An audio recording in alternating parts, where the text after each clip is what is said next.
Welcome, welcome, welcome again to Life with Jennifer. I hope all my viewers and my subscribers are doing well. Well, the saga continues on the wage hike for Jamaican parliamentarians, and I'm here today just to share others' view on the breakdown of the salary that these lazy politicians are anticipating to receive at the cost of taxpayers when the country is in so much need. So I'm going to take you into the clip so you can listen to the breakdown. The biggest salary increase will go to Prime Minister Andrew Holness. In 2021, his salary was roughly $9.2 million per year plus a telephone allowance. As of April 2022, it jumps to over $22.3 million. For April 2023, it moves to roughly $25.3 million. And by April 2024, another increase to almost $28.6 million.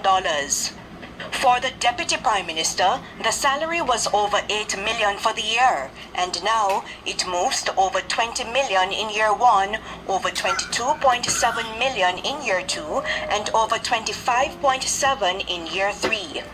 For Finance Minister Dr. Nigel Clark, his salary was over $7.4 million for the year, plus the telephone allowance and housing of roughly $285,000. The new salary, over $19 million in year 1, over $21.7 million in year 2, and roughly $24.6 million in year 3. Now to Opposition Leader Mark Golding. He also got the housing and telephone allowances, and the April 2021 salary was over $8 million for the year. As of April 2022, he will get over $20 million.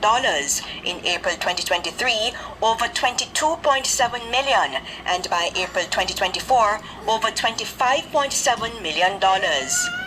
A cabinet minister's salary was roughly $6.9 million for the year. In year 1, it is close to $17.9 million, then over $20.2 million, then close to $23 million. Now to the Speaker of the House. The salary was close to $6.9 million. In April 2022, it will move to close to $17.9 million for the year, then to over $20.2 million, then close to $23 million. For a Minister of State, the old salary was over $6 million for the year. It now moves to over $14.2 million, then over $16.1 and close to $18.3 million. A regular parliamentarian would make over $4.3 million for the year in salary. It will now move to over $11 million in year 1, then over $12.5 million and over $14.2 million. It's highly problematic and highly troubling, and I want to repeat it, and I want folks to digest it. Minister Clark, before he left, said the increases are about salary levels for the job and not salary levels for the persons in the jobs. Now, the first question would be, what job? How does he determine the salary levels for the job if we do not have the job descriptions for the parliamentarians to determine what the job is? And the second thing is, these are not jobs that we're going to be advertising. They're vacant. We're thinking of terms of reference and what they're going to do, and we're going to post an ad. There are persons that are sitting in these jobs, and there has to be some relationship to the value that we're getting from that and what we're paying them. We are parliamentarians, and just to give you 3 examples quickly bulleted. Parliamentarian who left the cabinet in 2018. The year after that attended Parliament 36 times. The year after that 37 times.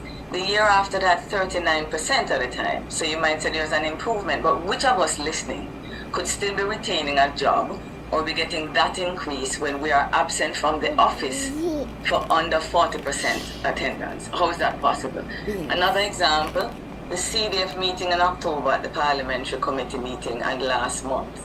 We had the chair, Minister MP Holness, having to threaten members of Parliament, literally, and saying that the Parliamentary Committee is not going to approve any of your projects unless you comply with the policy. What does the policy require from MPs?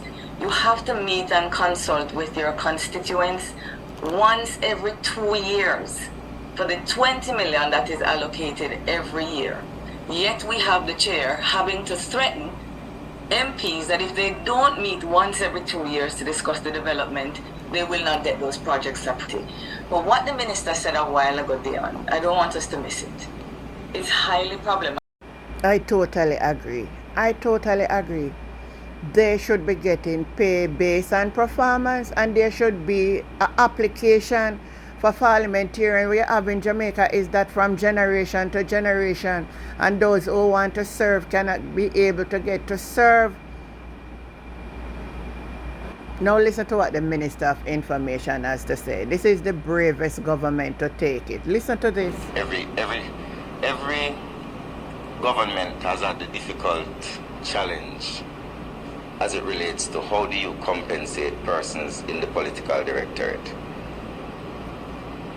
No government has been brave enough to carry through the entire public sector transformation process properly.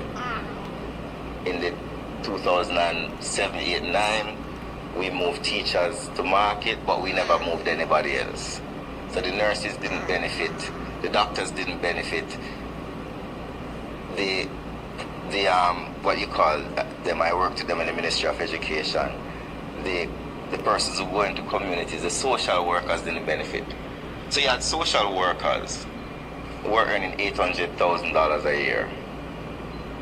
And then on the flip side, we complain that we don't have enough social workers because nobody wants the job.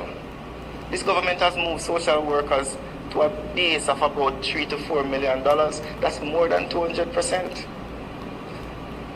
So it's not just politicians.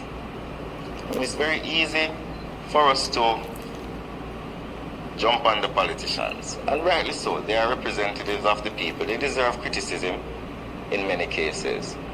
But one of the things we have to do, I think, as a country, is that we have to ask ourselves, where is it that we want to go?